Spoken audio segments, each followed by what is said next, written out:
try to make it as quick as possible for the parts that are kind of where we've been, but just to make sure everyone on the call is up to speed with the work. So let me just put us in presentation mode. Okay, so as many of you are familiar, the Montgomery County Food Council was asked by the County Council and the Department of Health and Human Services to act as a program manager in the creation of a county strategic plan to end childhood hunger. And so why is now the time to create this plan? What successes of the past few years can we capitalize on to meet this ambitious goal? So first, as we know from our friends at the Capital Area Food Bank's 2022 Hunger Report, we know that of all households with children in Montgomery County, 46% experienced food insecurity at some point in 2021. And in contrast, only 21% of households in the county without children experience this. We know that over 60,000 children were enrolled in free and reduced rate meals in school year 2021 to 2022. That over 32,000 children participate in SNAP, and that over 18,000 infants and children up to the age of 5 participate in WIC. Things that have been happening for the past few years on the local level that have kind of made this a prime time. In 2017, the county passed its first food security plan. We are now in year 5 of that plan. So it's a good time to kind of reflect on those successes and what can be used to focus on, this more focused goal of directly serving children. There have been a number of municipal and philanthropic partnerships, particularly Food for Montgomery. We had a really strong COVID response network, a lot of community organizations coming together who had not worked together in the past or who had not been working specifically on food security in the past. So a lot of new organizations and new partnerships. And on the horizon, we will eventually have staffed the Office of Food System Resiliency in the county. And so that is something that funds were passed to create. A job posting is out now for the director of that office. And so hopefully at some point in the near future, that will be staffed and ready to go. Also during this time at the state level, the Maryland Food System Resiliency Council was formed, and our executive director, Heather Ruskin, served as co-chair for that council in its first year, and she just wrapped up her term. At the regional level, we have the Metropolitan Washington Council of Governments Farm Committee meeting talking about many similar issues. And there have been lots of federal investments during this time, things like universal meals, child tax credit, and which many of these programs and others were funded by ARPA funds. So, COVID did provide some silver linings in terms of funding for programs that may not have otherwise have happened and have kind of shone a light on the types of things that could really help people, even aside from the difficulties of COVID. So what will the plan look like? The scope of the plan, it will identify food access barriers and strategies to reduce food insecurity across all childhood age groups in the county, incorporating the feedback and insight of stakeholders and subject matter experts, policymakers, and local residents. The plan will outline the current policy, investment, and programmatic landscape related to childhood hunger in Montgomery County, accompanied by legislative funding and program expansion and creation recommendations, and their associated estimated budget impact and the metrics for success. What this process has looked like so far, we've been seeking input from stakeholders and subject matter experts, policymakers, local government, residents, and we've identified 6 major intervention pathways that currently reach children experiencing hunger. Each of these pathways will be the basis of a chapter in the plan, and they include school-based strategies, benefit program-centered approaches, early childhood, out-of-school strategies, emergency food access and community food distribution, and healthcare-focused strategies. Each chapter, again, will follow that same format mentioned before about providing an overview of the barriers, the landscape, the strategies, and the metrics. Policy recommendations will focus on community-based strategies, county-based strategies, though issues and advocacy strategies at the state and federal level will also be included. For each of these pathways, we created a strategic brainstorming group to obtain the input of our stakeholders. And all 6 of these groups have already met twice as individual groups. In the first session, we defined the scope and scale of the problem. We discussed the current landscape and identified key challenges. In the second session, we brainstormed strategies and programs to address the identified challenges and discussed how to measure success, including drilling down on available data. Since many of the challenges and opportunities spanned across intervention pathways, our third meeting, which took place the week of September 19th, so just last week or 2 weeks ago, wherever we are, time is all a blur. We decided to bring all of the groups together to discuss the draft recommendations resulting from our conversations. So one very large third strategic brainstorming group meeting for all of the 6 different working groups. The recommendations are going to be shared with those who have been engaged in this process, who either could or could not attend that meeting to get that feedback. We know some people need a little extra time to kind of take all those ideas in and provide their feedback. So that will be forthcoming to those who had participated in the process. And this third group really allowed for cross-pollination of ideas and partners, community and collaboration building. This has been a really great experience for those participating to meet individuals from organizations in different areas that they may not have connected with in the past. So opportunities to form new relationships, new partnerships. It was also, an efficiency of effort for our stakeholders and provided some flexibility for how people chose to engage in the process. This is not to test your vision. I just wanted to give a sense of the very strong community engagement we've had of our various strategic brainstorming groups. We had more than 100 stakeholders attending, representing more than 70 organizations, with many participating in more than one strategic brainstorming group and some joining us for individual meetings when we've needed their expertise on understanding specific issues. So we really appreciate and value all of their input and their commitment to this project. To engage residents with children experiencing food insecurity and to share feedback, we took a different approach from the strategic brainstorming process. So resident engagement was a 2-pronged approach of quantitative and qualitative feedback to learn how residents are currently engaging with existing programs and resources, and where there are opportunities for expansion, improvements, and/or new solutions. So a few weeks ago, we launched and have already closed our resident survey. And thanks to the promotion of this survey through our communication network and those of DHHS and the County Council, we received over 1,600 responses. And that data is currently being analyzed, to see what our community had to say. Also in process, this week are 3 listening sessions that are being hosted by 3 of our different community partners. So the Up County Hub, Identity, and Manna Food Center. Community Science, who created the questions for the survey, also created a toolkit for our community partners to use in both English and Spanish to conduct these listening sessions. Participants are receiving $40 gift cards, and hosting organizations are also being compensated for their time and efforts. So again, we will take all of the feedback from those listening sessions for inclusion in the feedback loop and compare it against the recommendations that have risen up through the strategic groups. Overseeing this planning effort is our advisory group, which is co-chaired by Dr. Christopher Rogers of DHHS and County Council leadership.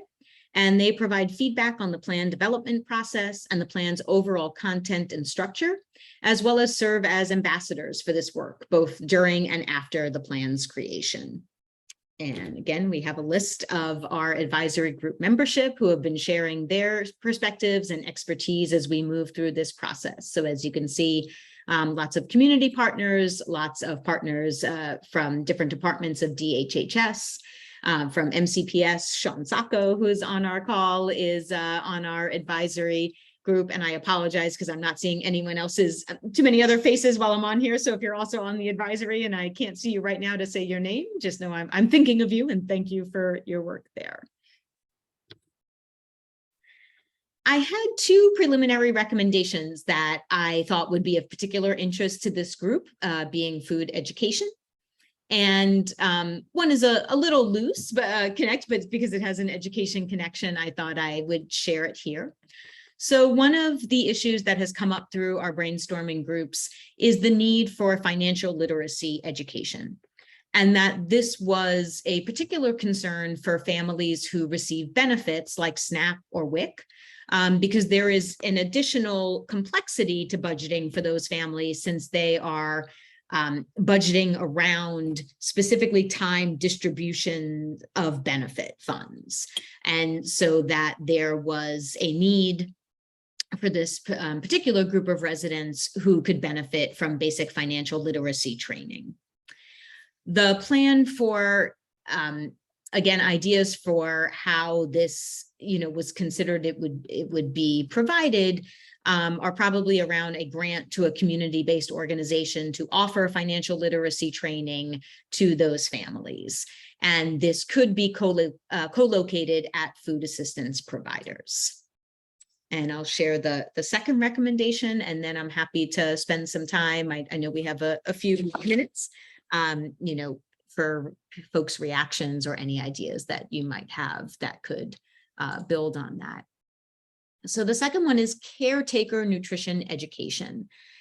This came up particularly in our early childhood group, where they have noticed that parents really don't have kind of the key information they need about not just the amount of food appropriate for that age group, but the quality of food necessary for growing bodies, growing brains at that age.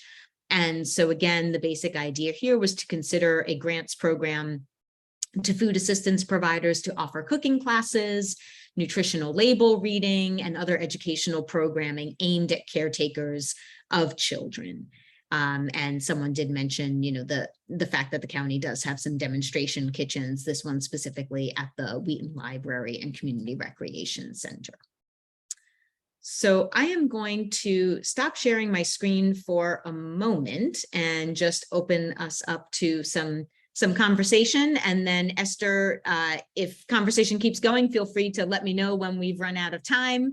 And if we don't have enough to keep us going, I am also fine with returning to my slides and just give you a sense of the rest of the timeline, but that's not as important for our conversation today. So Mary, you look ready to ready to go. Fixing my watch, sorry. Oh, no. Is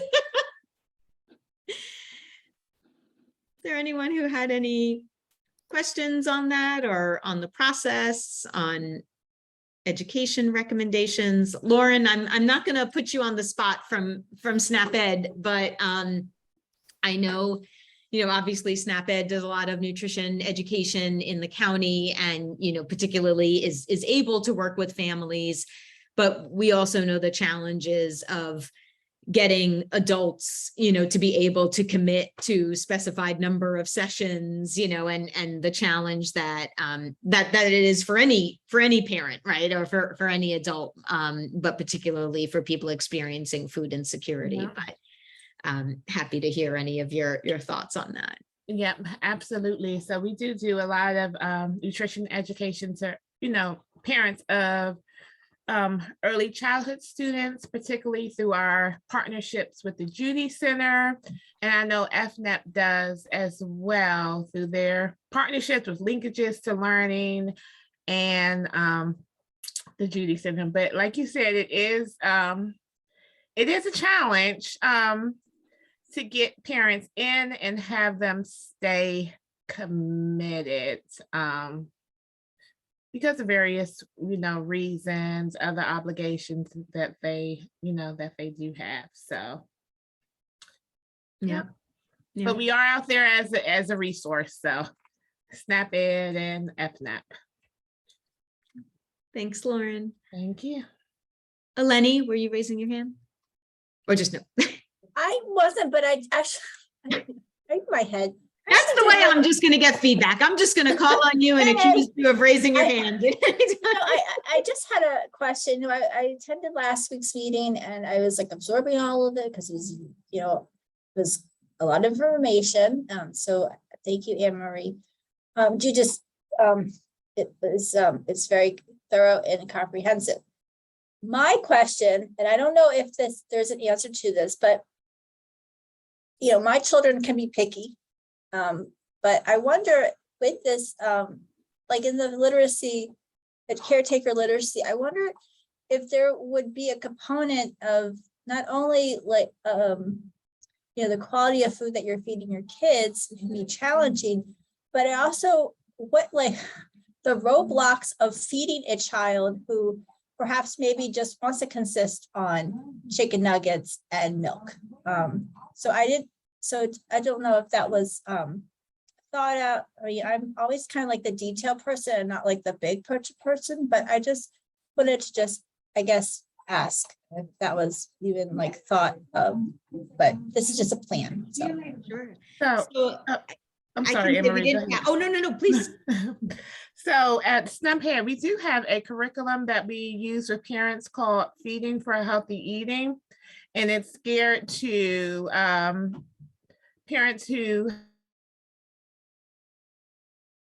basically it speaks to some of those struggles that you mentioned. So, those picky eaters.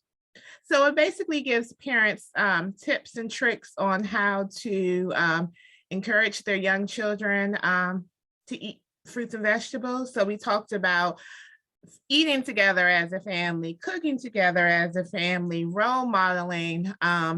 We also talk about the importance of kids being able to serve themselves, even at that young age, which is a huge topic that usually gets a lot of conversation. Getting kids involved in the food prep process, with the cutting and the mixing, giving them appropriate, tools and that they can do for their age group. So there are resources out there to speak to those issues of how to encourage, those picky eaters.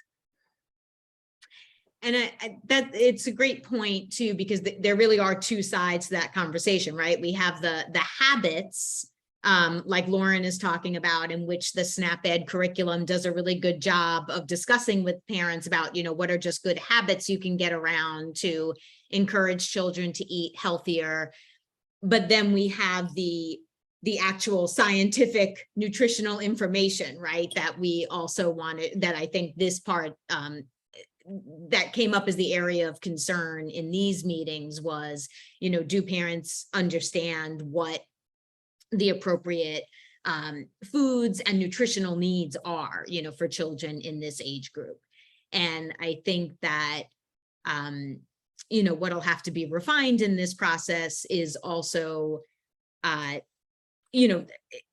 providers kind of understanding the best way to shape that information for their audiences, because we have, cultural concerns, we have, best ways to access different communities with training, different opportunities, in early Head Start, they have, when I was at SNAP Ed, I did a training with the folks who go and make the in-person home visits, to families. And we talked about the habits. So there may be different ways to explore. Like I said, the grant process could allow, different groups to shape a program that best meets their community's needs. Thanks. And Mary, thank you for that recommendation in the chat. It's funny, that group did not come up in our conversation. And then suddenly this is the second time someone is referring me to it. So I appreciate hearing about it now. And thank you for the confirmation that we need to look into that. All right. if there are no other comments, but Esther, if you still have me with some time, I'm happy to go back. Okay, great. We can wrap it up. So let me go back to sharing my screen. All right. So just to give you a sense of where we are in terms of next steps on our timeline. So here we are at the end of September. We have had our combined third strategic brainstorming group meeting on the 21st. Like I said, the resident listening sessions are happening. The survey is being analyzed. In October, Chris Webster, the consultant who is working with us on this process and drafting the actual plan itself, is working on those individual chapters, which he will share with the SBGs for their review. We will host a fourth meeting of our advisory group. In November, the rough draft review will be taking place by all of our stakeholders. And in December, we will be delivering a plan to County Council and making arrangements for a launch event and announcement. And that is where we are. Awesome. Thank you, Annmarie. If you don't mind, yeah, go ahead, Michelle. I just wanted to add something at the end, which is that, okay, first, Annmarie, like, bravo to you for leading this process. I feel like you need a very public bravo every time this happens, because it's been such an large undertaking and you have such a great attitude about, putting it together. So thanks so much. And also sort of thinking about the big picture, no one's done this before. So, we did a landscape assessment across the country of if an organization had, or a jurisdiction or a city or a county had ever tried to come up with a plan to end childhood hunger. And this is the first that we found. So, I think it's really exciting. It's an opportunity not only to make a big impact here in Montgomery County, but also to create something that perhaps other cities, counties, or jurisdictions might look to when they're thinking through their own local policies that can really impact hunger. So thanks to Annmarie and to all of our stakeholders, many of which are on this call already, in helping to put this plan together. And we're excited to see what County Council decides to do with these recommendations when they come out. So thanks. I just wanted to just plug that. No, thank you. And I appreciate that. And I really do. I appreciate the reminder of the fact that this really is a new thing, that there wasn't another plan that we could model after or, get a sense of. It really was starting from scratch. There are lots of cities and municipalities that are doing specific programs, but no one is doing a real coordinated effort on everything going on in their area that could end childhood hunger. So yes, thank you. Thank you for reminding me. My brain has already kind of moved on from being in this on the every day. So, yeah.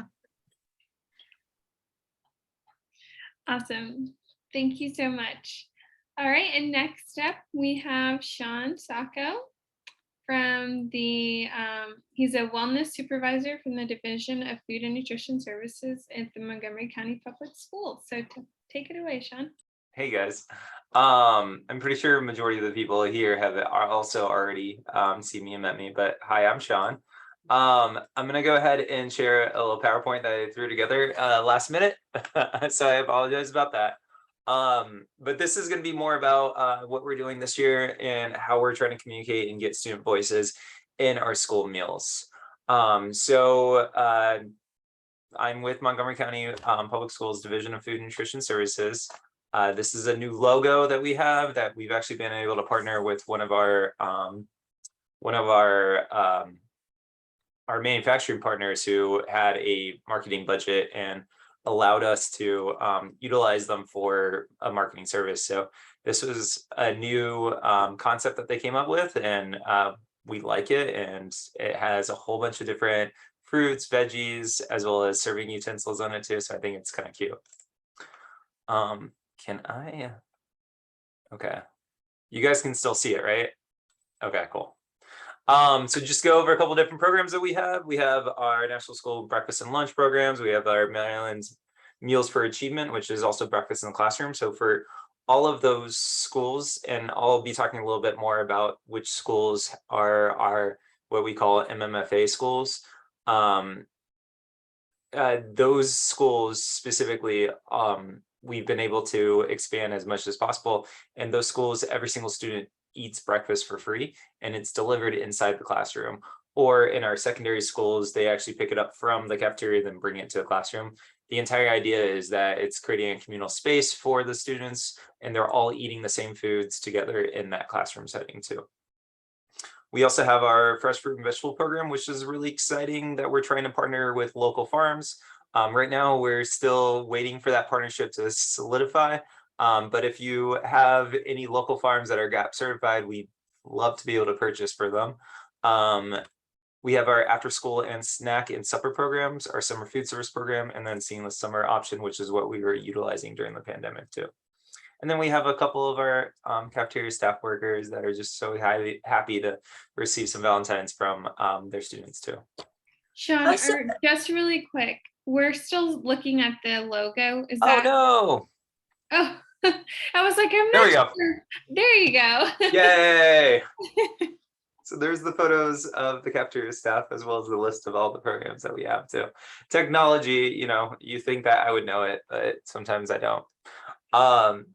Another thing that's kind of exciting is that we're having our school meals working group. So school meals working group was a Board of Education resolution that was introduced at towards the end of the school year last year.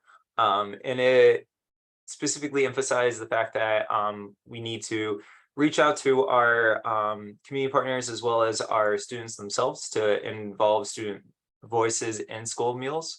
So we've had about 2 meetings so far. We're going to be having our first in-person event tomorrow, which I'm kind of gearing up for. But it's been a really great opportunity, as well as Annmarie and Lauren are both a part of the school meals working group meetings. It's been a really great opportunity to hear from the students, hear what they want to say, hear what they want to see as far as their school meals goes. So a lot of it is actually that communication piece, which I'm going to talk a little bit about how we've been able to improve our communication strategies, because a lot of them, they just want to know that transparency piece. They also want to be able to see themselves reflected in their menus, which is what we really want to make sure that we're doing too in our school meals too. So we've had a lot of fun with the school meals work group. The last meeting was anatomy of a recipe. So I spoke about what makes up a recipe, what the important things are when you're writing a recipe, and how to create a proper recipe. So I will be dropping something in a chat. I want everyone to do, because this was a fun activity that we had. Wait, give me 1 second. This is a fun activity that we had, and so I just want everyone to go along with me, and I feel like we have a small enough group that we can do that easily. Okay, so in the chat, you're going to get a recipe from the Google Drive. The recipe is going to look exactly like this.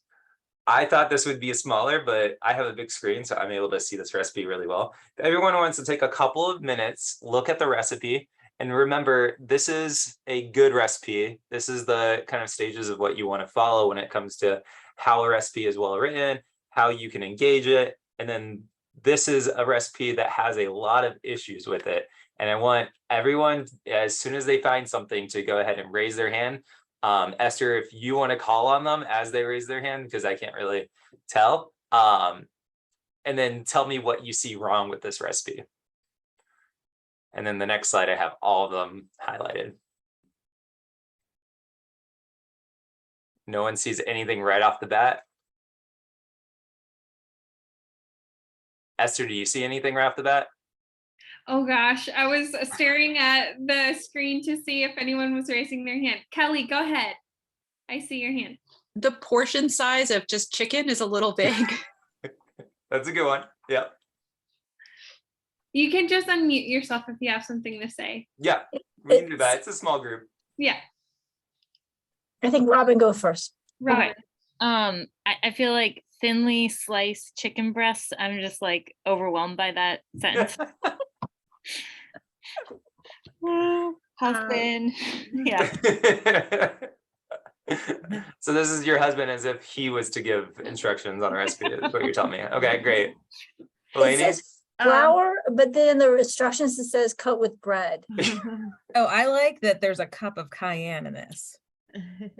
Oh. Yeah, yeah, no. Oh, spicy. And yeah, coat with bread is interesting for a chicken piccata. Mhm. Anyone else have anything? I would say the instructions are very vague, like cook Yes. pasta for how long, cook chicken for Yeah. how long. They're very vague. Yes. And good catch with the cup. I also Annmarie had a joke with this about the flour says 3 each, which is interesting as a measure for flour.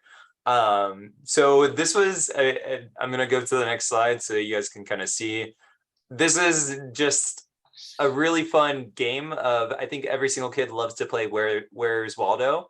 So this was a really fun game to get them energized and get them excited about recipes, which you wouldn't think would be a fun thing to get kids excited about, or kids could get excited about, but they were actually really excited whenever you show them what a recipe looks like and then what a bad recipe is, and then having them kind of bop in and say like what's going on, what can they find.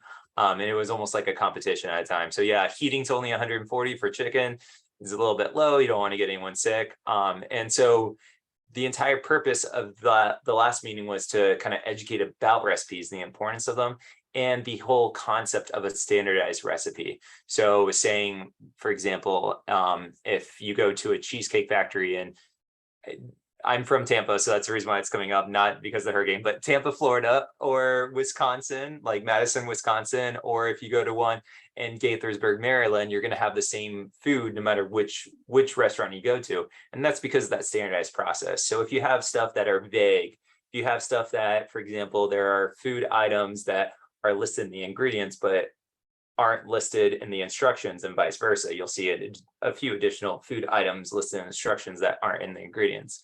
You see weird measurements, things like that, that aren't uniformed.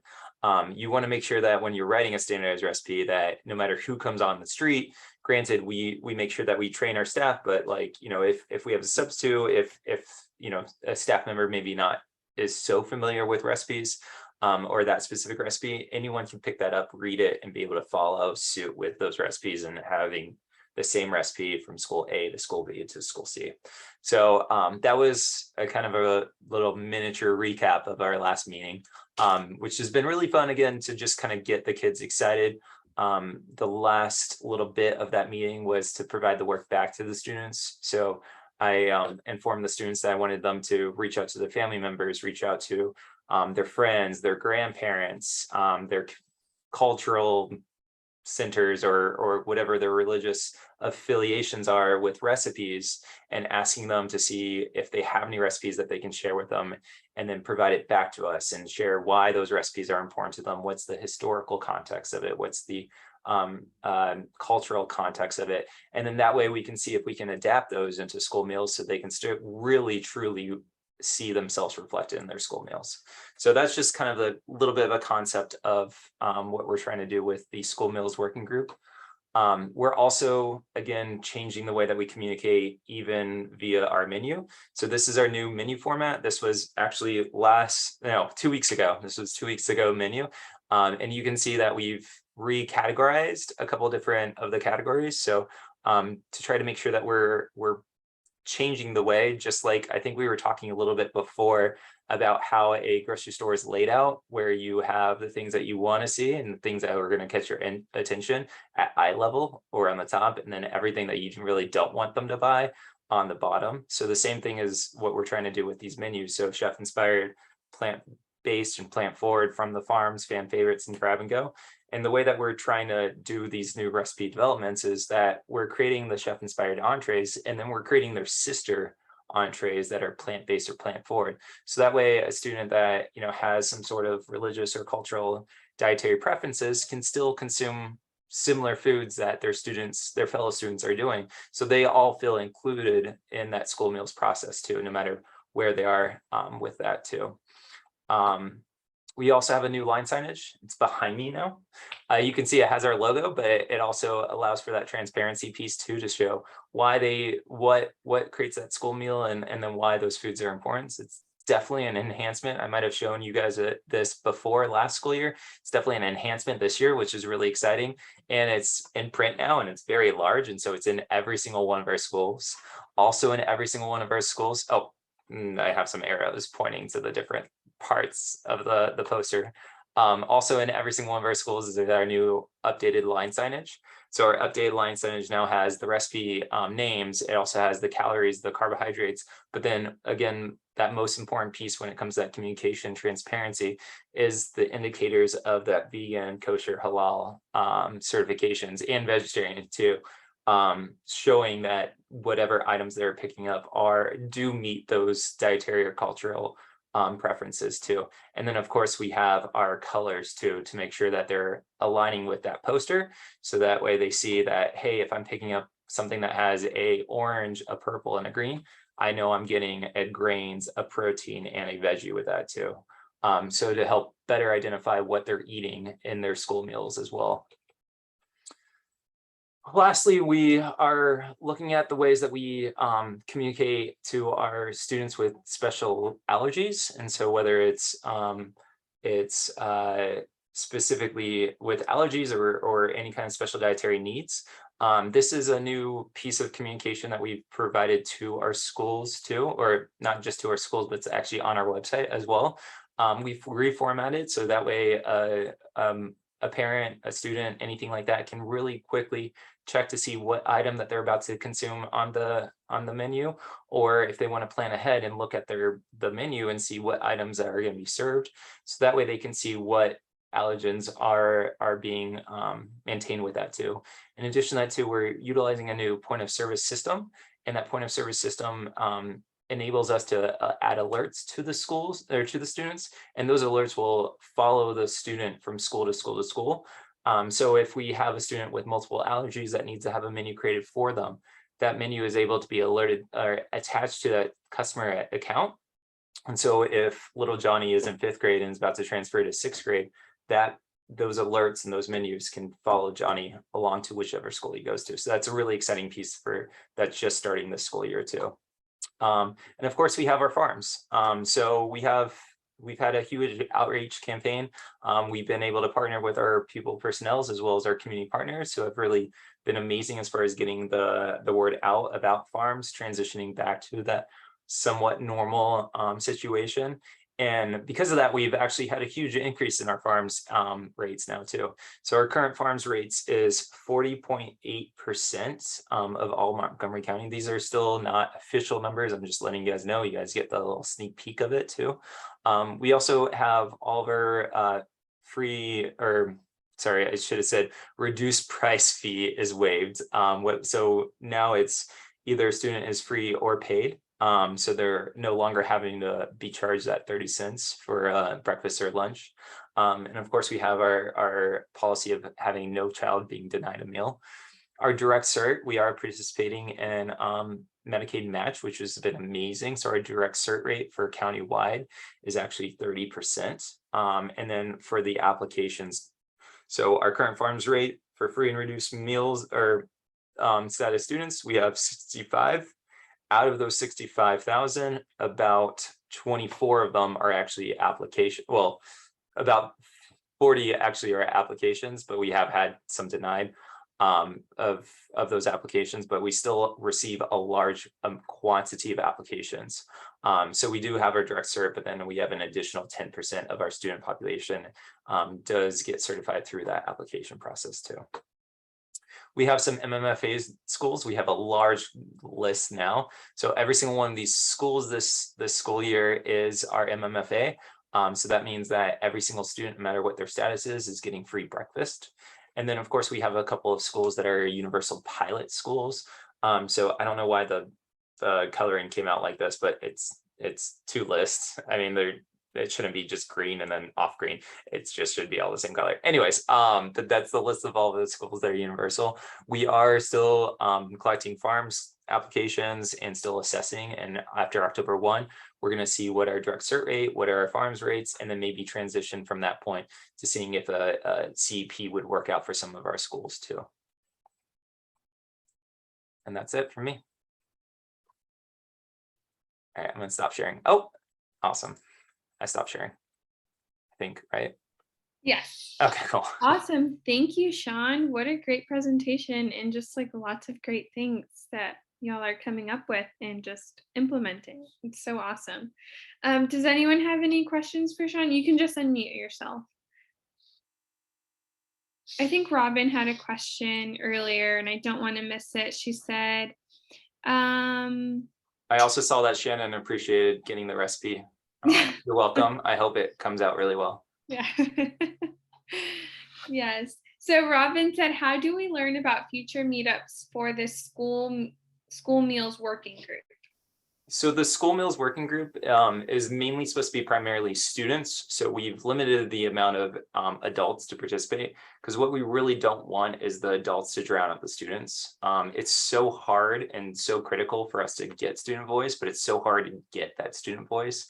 So if there's only 10 students on the meeting, we don't want to have 20 adults being overpowering those 10 students. So we're really, what we ended up doing is reaching out to our larger community partners and having them just send one representative for that. But of course, I'm always a part of this. So if you guys have any feedback or anything like that, it can be tied in that. And then we can always share out the videos of what was covered in the school meals working group too. We just don't want to, we want to have that adult voice not be too loud over that student voice too. That makes sense.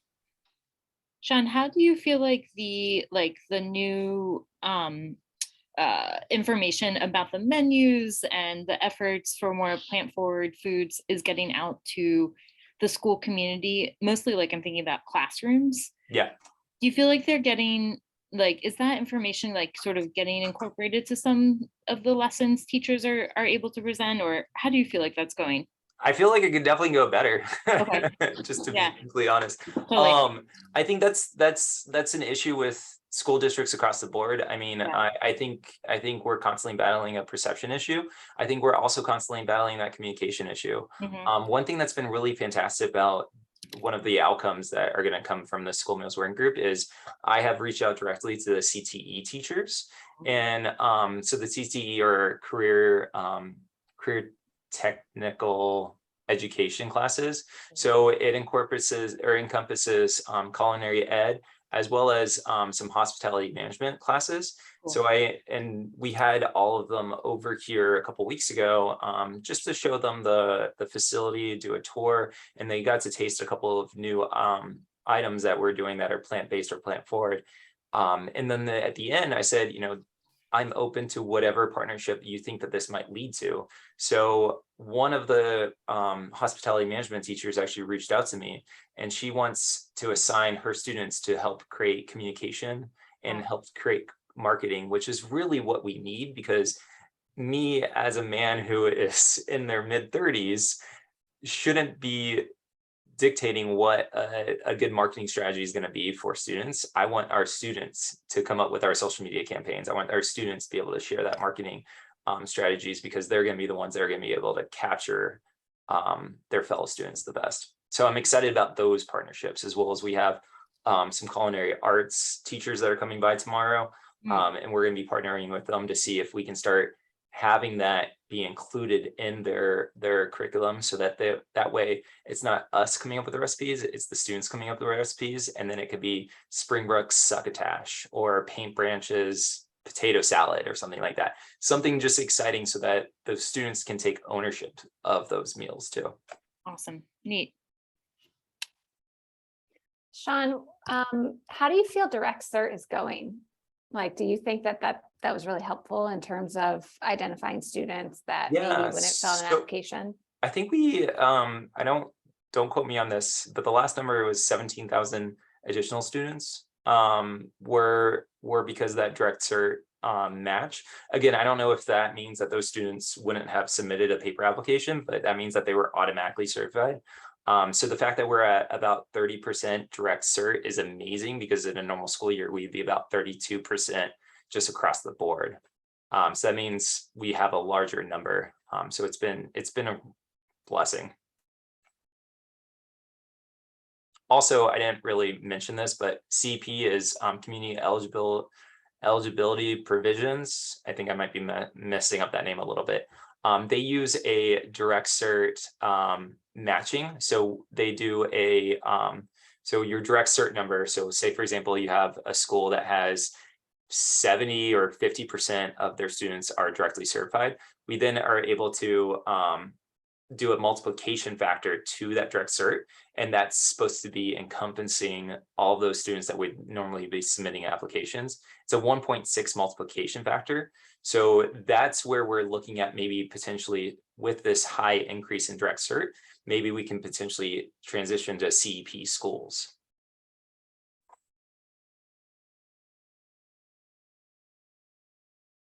Shaun, I have a quick question. Yeah. What is the process if a farm wants to be a vendor for the fruit and veggie program? Yeah, we'd love, are they GAP certified? Well, we have, working at Extension, we have a lot of access to a lot of farmers, and we have an Extension agent in the office that works directly with farmers. So yeah, so I know she would have more information regarding if they're GAP certified or not, but if I do give this information to her, and That would be amazing. Yes. if she identifies people who are GAP certified, what would be the next step? So we would be working with our produce distributor, which is Lancaster. Okay. And so they actually have a processing plant. So as long as they're GAP certified, they can become a farm that they purchase from. Okay. And the way that we're working with Lancaster, so that's the necessary part in order to incorporate local farms into Montgomery County, especially this fresh fruit and vegetable program, because the price point of the fresh fruit and vegetable program is so high, as Okay. well as the serving size isn't clearly identified. So we can be giving 2-ounce portions, we can be giving 3-ounce portions, versus our school breakfast and school lunch program, which have clearly identified serving sizes. So if a Okay. farm can only produce like 100 pounds of food, we can be able to process that into whatever quantities are. Lancaster said between 2 to 3 ounces is their preferred amount. Okay. But then we can ship that to our schools. So it's an added value. So the majority of the money will be going back into the farms, which again, it's going, if it's Montgomery County farms, which would be amazing, we're able to reinvest in Montgomery County with federal funds, which is Right. going to be the really crucial part. So yeah, so just send me the list, especially once you get talking with her, or if you want to connect us, please send an email that way too. Oh, yep, I can definitely do that. Thank you. Thanks, Lauren. Shaun, can I ask a question relative to that? So have you at all looked into like the local food purchase assistance agreement program? So do you know what I'm talking about at all? No. Okay. Right.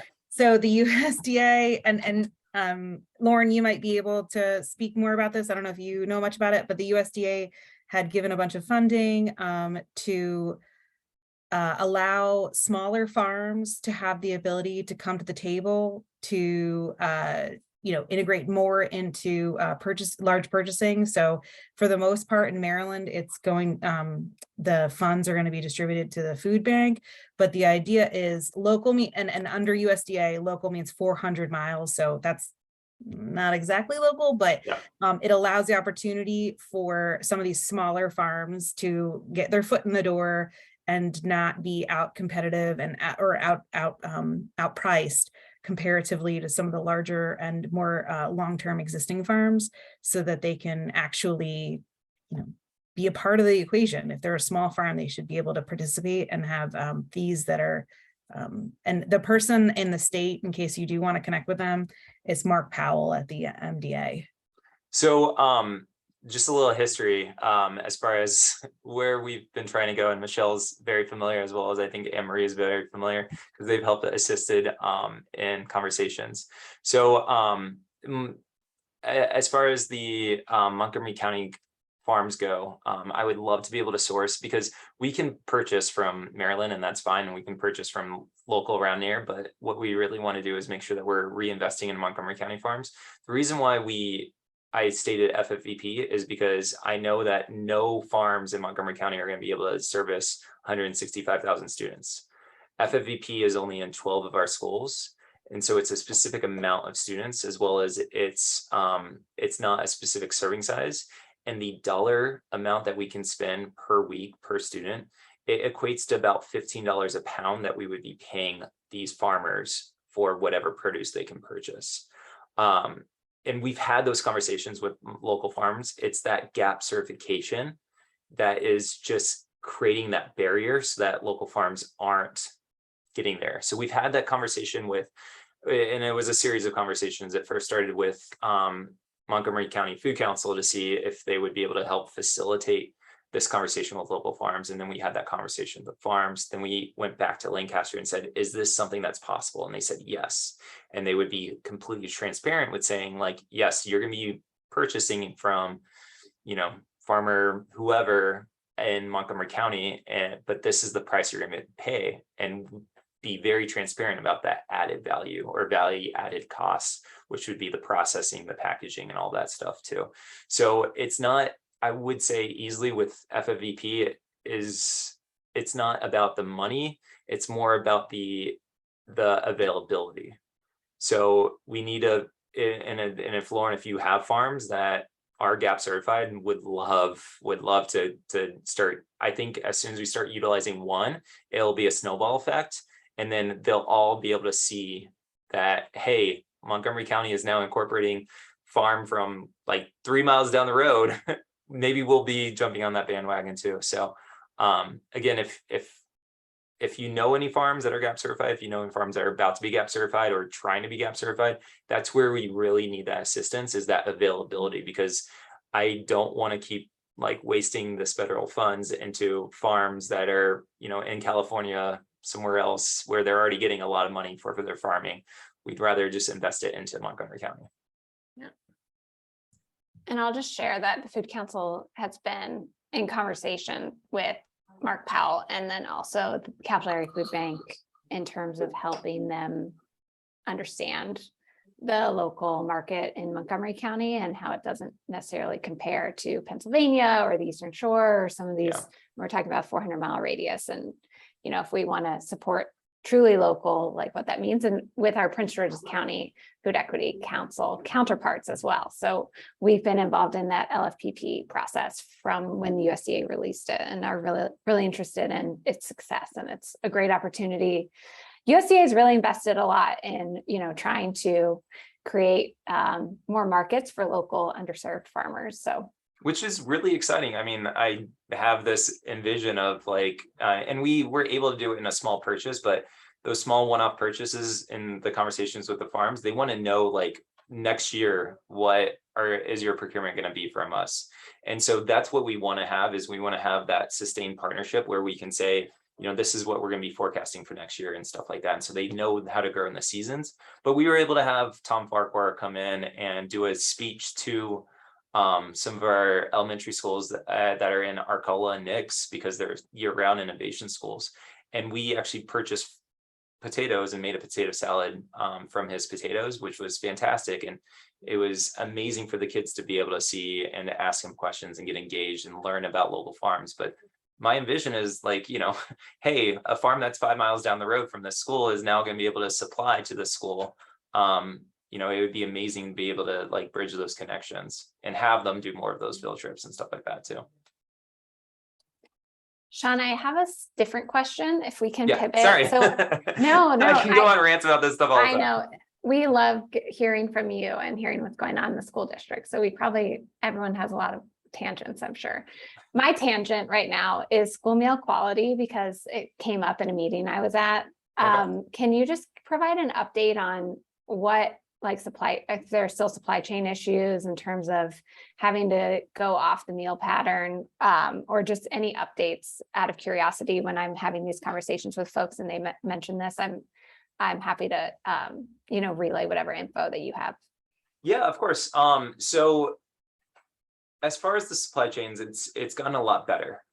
We're still getting shorted here and there, but it's never affected us dramatically where we're no longer on the meal patterns. We might have had to make substitutions on the menus, or, you know, I think we were doing weekly menus at a certain point last year, just because it was so restrictive.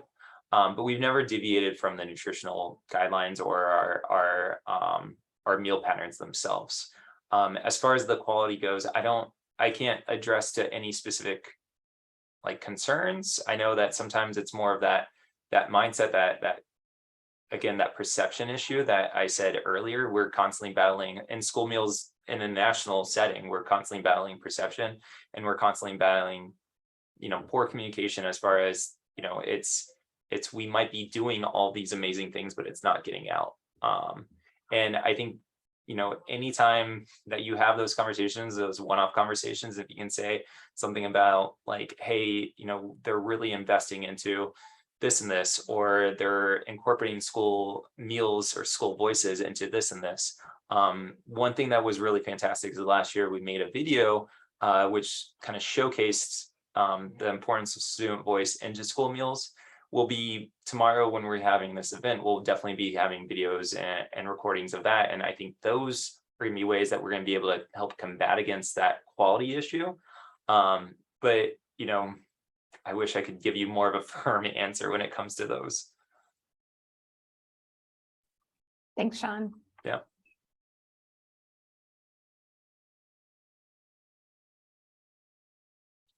Anyone else? Okay. Thank you guys so much for allowing me to speak. Yeah, thank you, Shaun. Do you want to drop your email in the chat in case someone wants to connect with you afterwards? That would be great. And then Kelly, I know you mentioned wanting to give an update. I will put it in the chat, but I don't know if there's anything you want to add to it about the Food Recovery Week. Oh yeah, thank you so much. Yeah, if you can repost that into the chat so people have the link. But just an announcement generally that Montgomery County Food Council has joined Prince George Food Equity Council and longtime co-hosts Community Food Rescue and the DC Food Recovery Working Group to host DMV Food Recovery Week in October. It's October 16th through 22nd. And the goal is that it's an opportunity to network with other organizations, tie together maybe